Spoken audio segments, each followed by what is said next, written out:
Rapunzel, from Grimm's Fairy Tales, by Jacob and Wilhelm Grimm. There were once a man and a woman who had long in vain wished for a child. At length the woman hoped that God was about to grant her desire. These people had a little window at the back of their house, from which a splendid garden could be seen, which was full of the most beautiful flowers and herbs.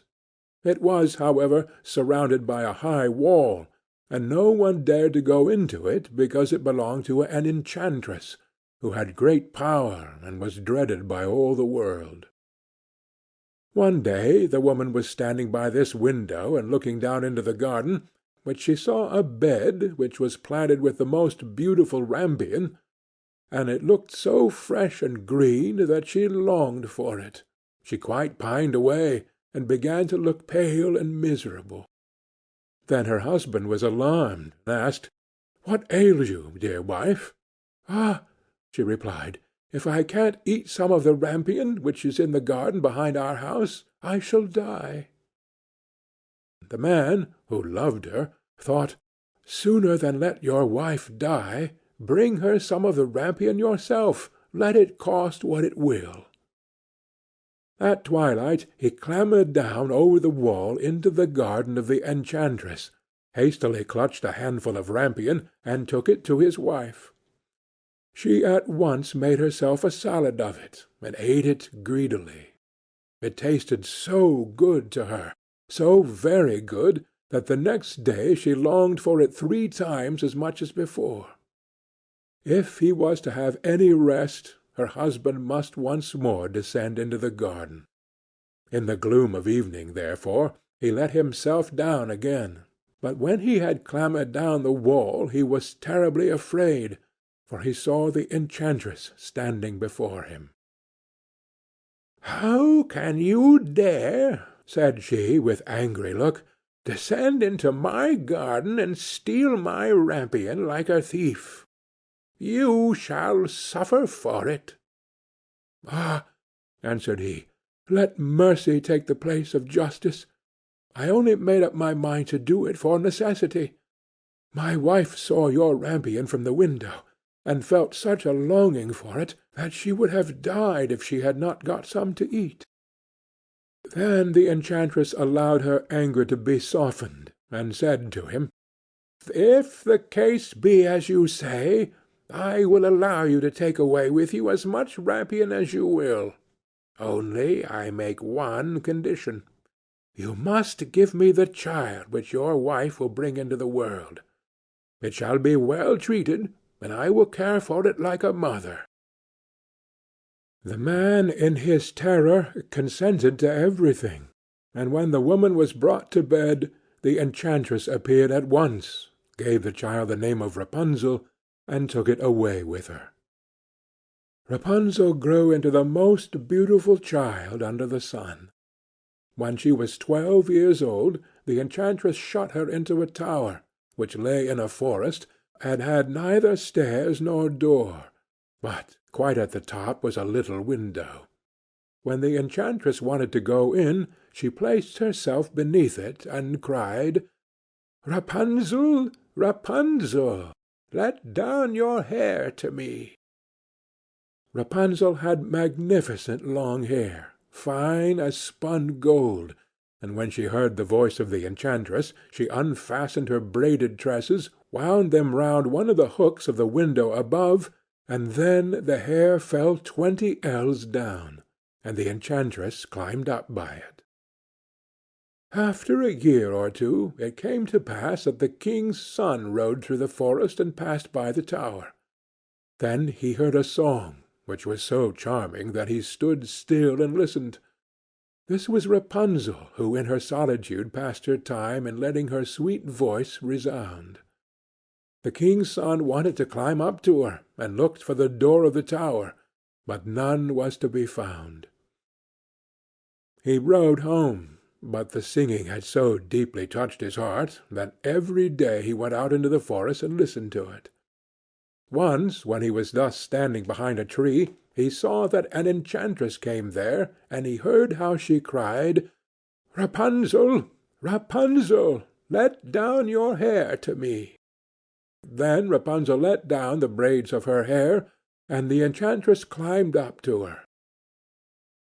"If that is the ladder by which one mounts, I too will try my fortune," said he, and the next day, when it began to grow dark, he went to the tower and cried, "Rapunzel, Rapunzel, let down your hair to me." Immediately the hair fell down, and the king's son climbed up. At first Rapunzel was terribly frightened when a man, such as her eyes had never yet beheld, came to her. But the king's son began to talk to her quite like a friend, and told her that his heart had been so stirred that it had let him have no rest, and he had been forced to see her. Then Rapunzel lost her fear, and when he asked her if she would take him for her husband, and she saw that he was young and handsome, she thought, "He will love me more than old Dame Gothel does." And she said yes, and laid her hand in his. She said, "I will willingly go away with you, but I do not know how to get down. Bring with you a skein of milk every time that you come, and I will weave a ladder with it, and when that is ready I will descend, and you will take me on your horse." They agreed that until that time he should come to her every evening, for the old woman came by day. The enchantress remarked nothing of this, until once Rapunzel said to her, "Tell me, Dame Gothel, how it happens that you are so much heavier for me to draw up than the young king's son. He is with me in a moment." "Ah, you wicked child!" cried the enchantress. "What do I hear you say? I thought I had separated you from all the world, and yet you have deceived me." In her anger she clutched Rapunzel's beautiful tresses, wrapped them twice around her left hand, seized a pair of scissors with the right, and snip, snap, they were cut off, and the lovely braids lay on the ground. And she was so pitiless that she took poor Rapunzel into a desert, where she had to live in great grief and misery. On the same day that she had cast out Rapunzel, however, the enchantress fastened the braids of hair, which she had cut off, to the hook of the window, and when the king's son came and cried, "Rapunzel, Rapunzel, let down your hair to me," she let the hair down. The king's son ascended, but instead of finding his dearest Rapunzel, he found the enchantress, who gazed at him with wicked and venomous looks. "Aha!" she cried mockingly. "You would fetch your dearest, but the beautiful bird sits no longer singing in the nest. The cat has got it, and will scratch out your eyes as well. Rapunzel is lost to you. You will never see her again." The king's son was beside himself with pain, and in his despair he leapt down from the tower. He escaped with his life, but the thorns into which he fell pierced his eyes. Then he wandered quite blind about the forest, ate nothing but roots and berries, and did naught but lament and weep over the loss of his dearest wife. Thus he roamed about in misery for some years, and at length came to the desert where Rapunzel, with the twins to which she had given birth, a boy and a girl, lived in wretchedness.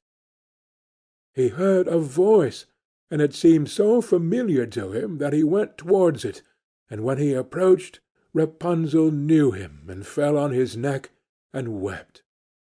Two of her tears wetted his eyes, and they grew clear again, and he could see with them as before. He led her to his kingdom, where he was joyfully received, and they lived a long time afterwards, happy and contented.